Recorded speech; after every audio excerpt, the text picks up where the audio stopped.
Hello guys, आज हम बात करने वाले हैं मूवी रॉन्ग टर्न के बारे में। इस मूवी की स्टार्टिंग वेस्ट वर्जीनिया के सुनसान जंगलों से होती है, जहां एक कपल दिखाया जाता है, रिच एंड हेली, जो माउंटेन क्लाइंबिंग कर रहे होते हैं। रिच तो पहले ऊपर पहुंच जाता है, जहां वो बहुत खुश होता है और हेली को भी जल्दी आने के लिए बोलता है। वहीं दूसरी ओर हेली को चढ़ने में बहुत मुश्किल हो रही होती है। एक बार तो उसका पैर फिसल जाता है, लेकिन जैसे तैसे वो खुद को संभालती है और फिर रिच को हेल्प के लिए बुलाती है, लेकिन रिच कोई रिस्पॉन्स नहीं देता। वो वहाँ से गायब होता है और ये देखकर हेली बहुत परेशान हो जाती है। तभी हेली के ऊपर कुछ खून की बूंदें गिरती हैं और वो देखती है कि ये तो रिच का ब्लड है और कोई रिच को ऊपर से पहाड़ी से नीचे फेंक देता है। इससे पहले वो कुछ समझ पाती, कोई उसे ऊपर की ओर खींचना शुरू कर देता है और हेली खुद को बचाने के लिए अपनी रस्सी को खुद ही काट देती है, लेकिन वो खुद को संभाल नहीं पाती और वहाँ से गिर जाती है, जहाँ नीचे उसकी नजर रिच की लाश पर पड़ती है। फिर हेली खुद को बचाने के लिए वहाँ से भागती है, लेकिन उसका पैर एक नुकीली तार में फंस जाता है और उसे कोई झाड़ियों में खींच लेता है। फिर दिखाते हैं कि 3 दिन बाद जहाँ एक लड़का जिसका नाम क्रिस है, वो वहीं उसी माउंटेन के पास वाले रास्ते से इंटरव्यू के लिए जा रहा होता है, लेकिन रास्ते में केमिकल बिखरने की वजह से ट्रैफिक जैम होता है और आगे वाला ट्रक ड्राइवर उसे बताता है कि ये जैम अभी काफी देर तक रहेगा, क्योंकि आगे केमिकल से भरा ट्रक पलट गया है। और फिर क्रिस लेट ना होने के लिए अपनी गाड़ी वापस घुमा लेता है और वो अपनी कंपनी को भी कॉल ट्राई करता है, लेकिन कोई फायदा नहीं होता। तभी क्रिस अपनी गाड़ी एक गैस स्टेशन पर रोकता है ताकि वो वहाँ से कोई शॉर्टकट पता कर सके,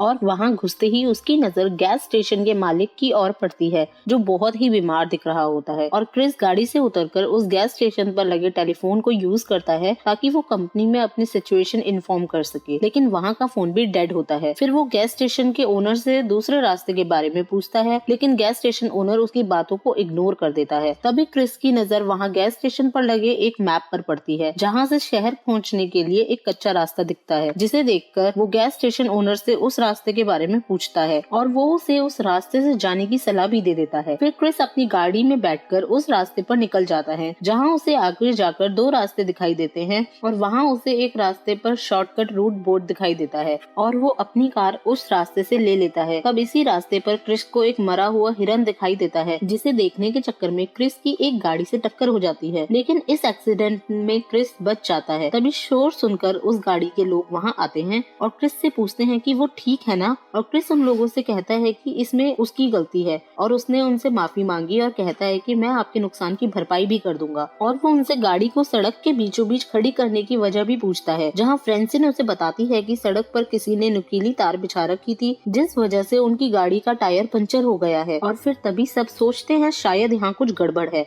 और सब एक साथ मिलकर मदद मांगने के लिए आगे जाते हैं, लेकिन इवान और फ्रेंसिन वहीं गाड़ियों को देखने के लिए वहीं रुक जाते हैं। तभी आगे जाकर उन सबको रास्ते में मरा हुआ एक नेवला दिखाई देता है, जिसे देखकर लगता है जैसे किसी ने उसे अभी ही खाकर फेंका हो। और जब वो सब थोड़ा और आगे जाते हैं, तब उन्हें वहाँ कुछ गाड़ियाँ और उनके टायर जलते हुए दिखाई देते हैं, जिन्हें देखकर ये साफ पता चलता है कि यहाँ वाकई में कुछ गड़बड़ है। तभी अगले सीन में फ्रेंसिन और इवान को दिखाते हैं, जिन्हें पास ही झाड़ियों में कुछ हलचल महसूस होती है और इवान इन झाड़ियों में जाता है, जहां थोड़ी देर हो जाने पर फ्रेंसिन परेशान होती है और इवान को ढूंढने जाती है, जहां उसे झाड़ियों के पास इवान का शू नजर आता है और जब वो उसके पास जाती है तो उसको वहां इवान का कटा हुआ कान दिखाई देता है और वो ये सब देखकर रोने लग जाती है। तभी कोई पीछे से फ्रेंसिन पर हमला करता है और उसे बेरहमी से मार डालता है। तभी हम बाकी बचे हुए चारों को रोड के आखिर में देखते हैं और आगे जाकर उन सबको एक कॉटेज दिखाई देता है और वो सब मदद मांगने के लिए उस घर की तरफ जाते हैं। क्रिस वहाँ बहुत सारी गाड़ियों को देखकर परेशान हो जाता है और मदद मांगने के लिए घर का दरवाजा खटखटाता है, लेकिन घर में कोई नहीं होता और उस घर का दरवाजा खुला होता है। जैसे ही वो सब घर के अंदर जाते हैं तो उन्हें घर में डाइनिंग टेबल पर बहुत सा खाने का सामान रखा दिखाई देता है, जिससे पता चलता है यहाँ बहुत से लोग रहते हैं। लेकिन दूसरी तरफ इन्हें इस घर में कोई और नजर नहीं आता, सिर्फ वहाँ चश्मे और गाड़ियों की चाबियां दिखाई देती हैं। और जैसे ही क्रिस वहाँ से फ्रिज को खोलता है तो उसके होश उड़ जाते हैं, क्योंकि उसे उसमें कई डिब्बों में बंद इंसानों के शरीर के टुकड़े दिखते हैं।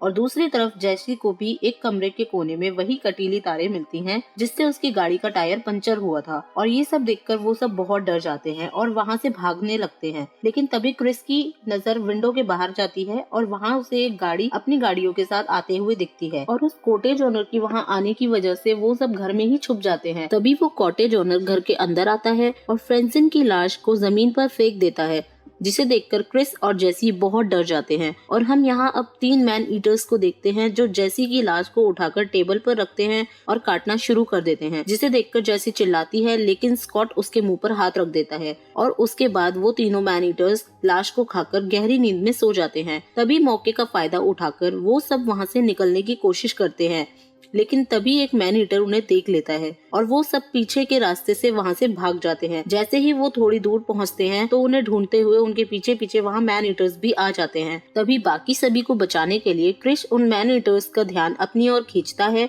और दूसरी ओर भागता है। तभी एक मैन ईटर उसके पैर पर गोली चला देता है, जिसकी वजह से वो घायल होकर गिर जाता है।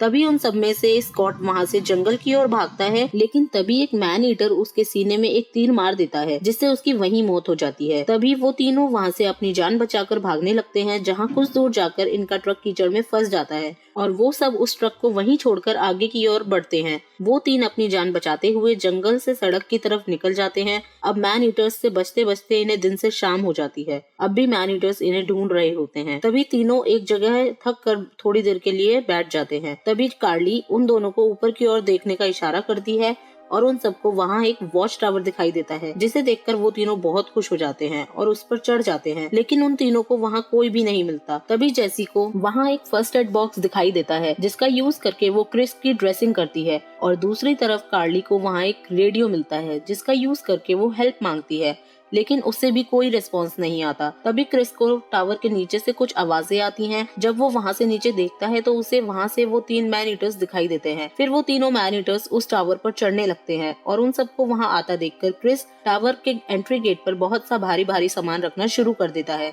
और फिर कुछ देर बाद वो इन मैन ईटर्स को वहाँ से वापस लौटता हुआ देखता है। फिर तभी कार्ली रेडियो पर अपनी लोकेशन शेयर करती है कि तभी वो मैन ईटर्स रेडियो की वायर को तोड़ डालते हैं और उस टावर को भी आग लगा देते हैं। ये देखकर कार्ली अपनी जान बचाने के लिए वहाँ के रखे एक बॉक्स की मदद से उस टावर की खिड़की को तोड़ देती है। तभी क्रिस, कार्ली और जेसी उस विंडो से नीचे पेड़ पर कूद जाते हैं और ये सब वो मैन ईटर्स देख लेते हैं और तभी वो मैन ईटर्स उन तीनों को पकड़ने के लिए पेड़ पर चढ़ना शुरू कर देते हैं। उन तीनों मैन ईटर्स को अपनी ओर आता देख क्रिस, कार्ली और जेसी एक पेड़ से दूसरे पेड़ की ओर जाते हैं और इसी दौरान कार्ली एक मैन ईटर के हाथ ला जाती है और वो मैन ईटर कार्ली को अपनी कुल्हाड़ी से 2 टुकड़ों में काटकर मार डालता है। और ये सब देखकर क्रिस और जेसी खुद को संभालते हैं और वहाँ से भागने लगते हैं। तभी क्रिस को वहाँ एक गाड़ी की आवाज आती है, जो कि पुलिस वैन होती है। तभी क्रिस उस गाड़ी को अपनी मदद के लिए वहाँ रोकता है और जैसे ही पुलिस वैन गाड़ी से बाहर आता है, वैसे ही एक तीर उसकी आंखों के आर पार हो जाता है, जो किसी एक मैन ईटर ने मारा था। अब वो मैन ईटर क्रिस को मारने के लिए वहाँ आता है कि तभी क्रिस अपनी जान बचाने के लिए एक गाड़ी के नीचे छिप जाता है। तभी मैन ईटर वहाँ गाड़ी के नीचे झुककर देखता है,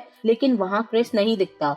और अब एक घर दिखाते हैं जहाँ जेसी को उन मैन ईटर्स ने पकड़कर बांध रखा था और जैसे ही एक 1 आई मैन ईटर जेसी को मारने के लिए आगे आता है कि उसे बाहर से एक गाड़ी की आवाज सुनाई देती है, जिसे सुनकर 1 आई दरवाजे की तरफ बढ़ता है। तभी क्रिस गाड़ी से उस घर का दरवाजा तोड़कर अंदर आता है और उस मैन ईटर को कुचल डालता है और गाड़ी से उतरकर वो बाकी बचे मैन ईटर्स को भी मार डालता है। फिर जैसे ही क्रिस जेसी को बचाने के लिए उसे खोलता है, तभी एक मैन ईटर उस पर फिर से हमला करता है और ये देखकर क्रिस की जान बचाने के लिए जेसी पास रखे एक तीर से उस मैन ईटर पर हमला कर देती है और उसे मार डालती है। अब क्रिस और जेसी जख्मी हालत में उस घर से बाहर आते हैं और इसी बीच क्रिस की नजर पुलिस वैन के फ्यूल बॉक्स पर पड़ती है और तीर से उस पर निशाना लगाता है, जिससे वहाँ बहुत बड़ा ब्लास्ट हो जाता है। तभी मूवी के लास्ट में दिखाते हैं कि क्रिस और जेसी वो ट्रक लेकर वहाँ से फिर उस गैस स्टेशन पर जाते हैं, जहाँ वो गैस स्टेशन ओनर उसे आता देख डर के दरवाजा बंद कर लेता है। तभी क्रिस ट्रक से उतरकर वहाँ गैस स्टेशन पर लगे मैप को उतारकर वहाँ से चला जाता है। गाइज, और इसी तरह की मूवी एक्सप्लेनेशंस देखने के लिए हमारे चैनल को सब्सक्राइब करें